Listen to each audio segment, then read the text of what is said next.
I work here at Eastview Public School, and I've been working for the school board now for about 17 years. Um, and on I call it my side gig, so I have another job, but I don't get paid for this job. But it's something I think is very important. Is I brought the drum into the school. So about 17 years ago, I brought my drum in, and I just brought it because after work we had drum practice. So I brought it in for myself, and then the kids saw it, and then that was the beginning of drumming in the Algoma District School Board. Our drum group is called Miigwechanoons, and it means little eagle feather, and the age group, I would take any kids from JK all the way till grade 8. Because that's only the schools that I service is like JK all the way to the grade 8. And so they could be 4 years old or they could be like up to 14 years of age. The goal and the aim of the program is just to allow children that space where they can actually celebrate their culture. And I try to incorporate the community. I try to invite in elders to speak with the kids and do teachings. I certainly would never think that I know everything or anything along those lines. So I always think the elders have all those teachings. So I try to bring in elders to speak to the kids. I try to bring in other women to do teachings in our community. I try to connect the kids with the community. But I do have some other things that I try to do with the drum group. I try to promote like Indigenous issues, whether it's about the water, about Mother Earth. We also do a lot of things in the community in terms of like advocating for women and for girls and for all the violence that goes on against women and girls. So we do go out to the community and we do drumming. So for example, we always do the Murdered and Missing Indigenous Women's March. We go to that every single year. We've been doing that for like 10 years now since they started the march. We have been there, Miigwechanoons has been there drumming. So we'll do like drumming before they start the march. Sometimes I'll go early before they start the march because we want to do ceremonies and we want to lay down tobacco and do prayers for the women and their spirits and their family. But we always do that. So we try to promote that in the community too, that, that we're singing and that our songs are prayers and that we're doing that for the spirits of those women that are missing and murdered. Some other things that I try to promote with the group too is when I talk with the kids, I do talk about the teachings around, the moontime teachings for the girls. I try to talk to the kids a lot about like substance abuse and leading a good, clean lifestyle. So I use the drum and I use all the teachings on the drum to help the kids so that they're like less likely to, go down the path where the drugs and alcohol and the misuse of tobacco. So I talk to them a lot about that. I don't ever tell the kids they're not welcome in the group for choices that they've made. I just talk to them about like staying clean and making good choices. And I haven't, in all the years, I have not had a child come in on any substances. They're always clean and they know that. They're very respectful. So they do their teachings.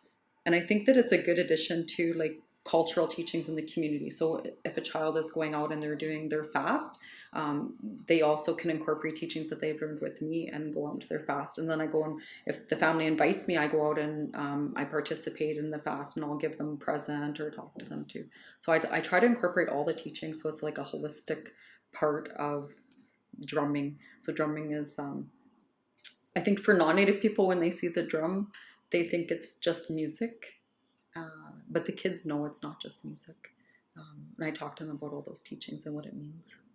So we do drumming here at Eastview School. I usually have my practice every Friday, the first recess. So I do it over the recess time so it doesn't conflict with when people are doing like their learning. So that way they're not missing math every day or they're not missing, I never take the kids that have Ojibwe language and culture because they do have a Ojibwe language here. So I don't want to conflict with the other classes, so we do it at the recess. If it's beautiful out, we go outside.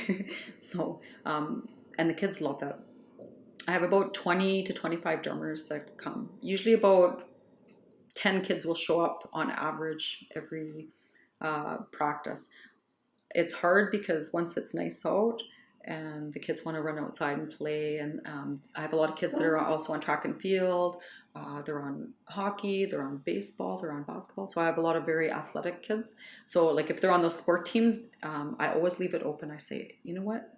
You go, you have practice. I'm still here Friday because that basketball practice is only going to last for like a couple of months. Whereas drumming is from September right till the end of June.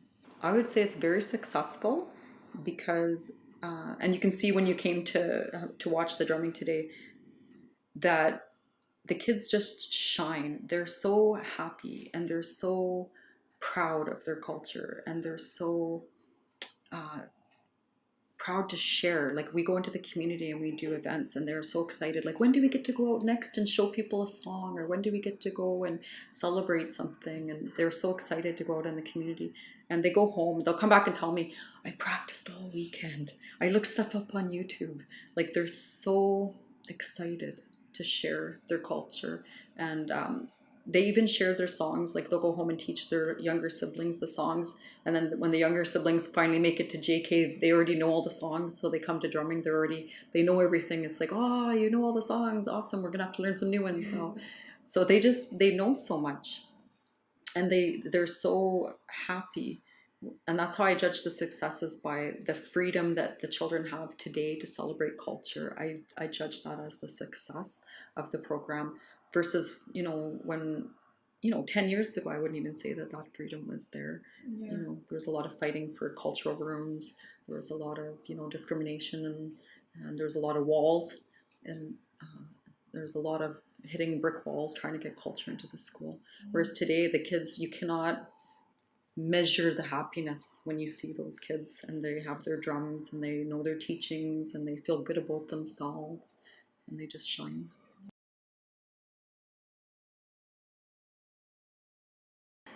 I think that it's different, like coming into a Western education system. So Indigenous education to me is being allowed that freedom to have culture within this Western, education system.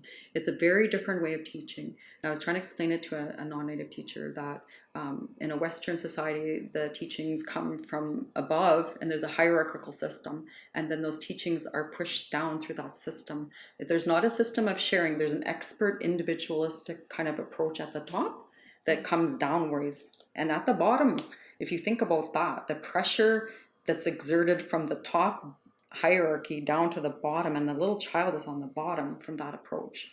That's the non-native way. And for Anishinaabe people, it's a holistic approach. And it's not from above down, it's holistic. And we teach in a way of sharing. So like when I'm teaching the drumming, I'm not the expert. I learn from the kids every day. I don't consider myself a knowledge expert of anything. I have a lot of knowledge and a lot of teachings that have been given to me. I've been lucky enough to get, and then I share them with the kids.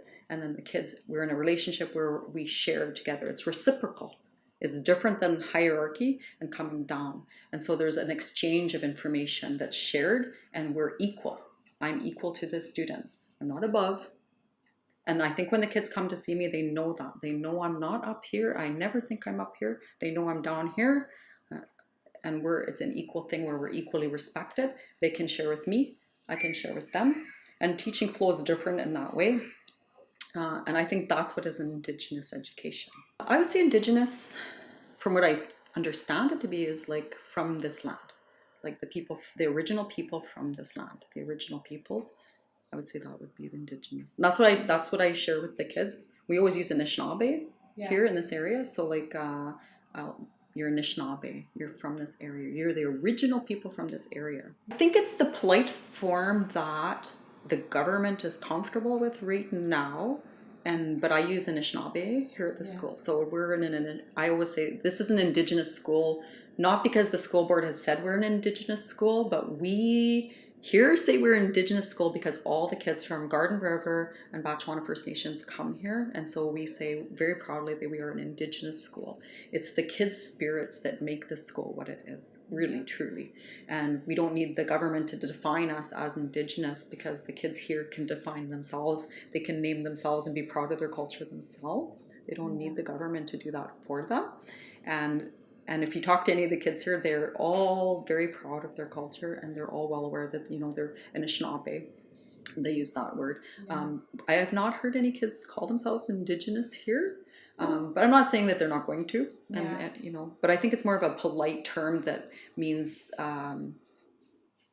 the original people. And, you know, I was thinking about this for a long time. I do think that there's such a conflicting contrast between Western education system and Indigenous education system. They're so drastically different, and there is a conflict here in the school system. There really is a culture conflict. I would love to see Indigenous schools, you know, run by and for Indigenous kids. I really would. I would love to see an Anishinaabe school here, with Anishinaabe teachers and the language, and um, where everybody feels like that's welcome, that we're not given a place at the back of the school, or we're not hidden, that we are the school. I think we've come a long way in the non-Indigenous schooling system, because when I first brought the drum in, it was really very unwelcome. And I therefore felt unwelcome. And the kids therefore also felt unwelcome in their own schools. And I don't see that now. I feel like that, you know, at my district school board, that we've done so much work educating the educators. But I do think there's like a really, really long way to go. We're not there yet. I know everybody's throwing around reconciliation, and the school board's now working on reconciliation, but I think we do have a very long way to go. Um, and of course, people say, well, is it better than, you know, when you were a kid or 10 years ago? Of course, you know, we're light years ahead, but we should never give up on um, doing better, because if you can do better, you should do better. I would love to see Anishinaabe schools. Um, and I would love to see, like, sometimes when I go into the schools that are like, it's mostly non-Indigenous students, they really love Anishinaabe culture. They really, really do love the culture. So like sometimes I'll go into those schools and bring in the circle, or I'll bring in, they're like, can you bring in your drum and do a song? And these are non-native kids asking for that. I think that there's the spirit, I guess, the spirituality that's not there within the school system. So I would like to see that in the future too, that is the norm. I brought the drum in because I had drum practice after work one day, and I had a little girl from Pickmobert, and she felt very alone here in Sault Ste. Marie. And she saw that drum, and here was a kid that was like, the teachers were saying, oh, she's violent, she's aggressive, she is difficult, and you know, we can't, you know, they were having a really hard time with her. And when she saw that drum, she was the most peaceful girl, and she would just come in and drum.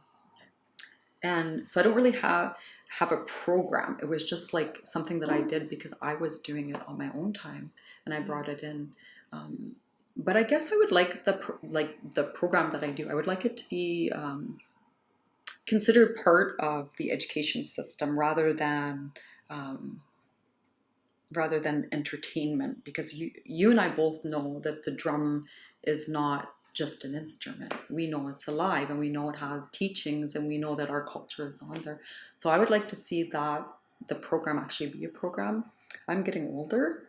I'm looking towards retirement, and like all these kids that I've taught for the last 2 decades, these are the kids that I'm expecting somebody at some point to replace me. And I feel like they have the teachings.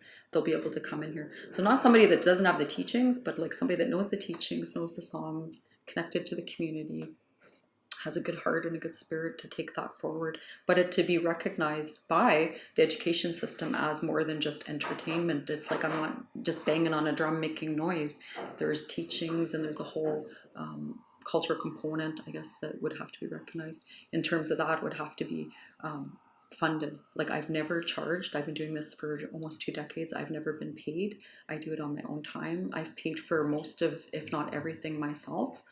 It's only been in the last few years that I've gotten even money to get a bus, or to get money for like drum repairers and drums to be made. So like, it's only been in the last few years that I've had that kind of support. So it'd be nice if, I guess, if the education system wants us here, they would really have to fund us. I mean, Lego is funded.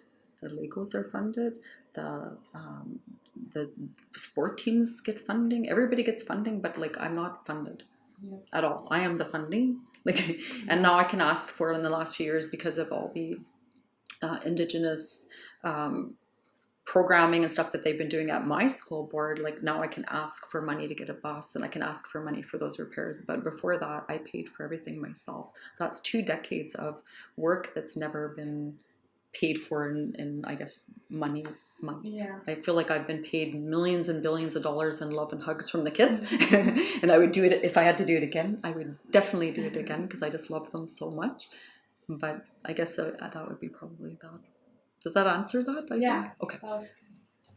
Okay, so that's everything. Miigwech. Oh, you're welcome. You're welcome.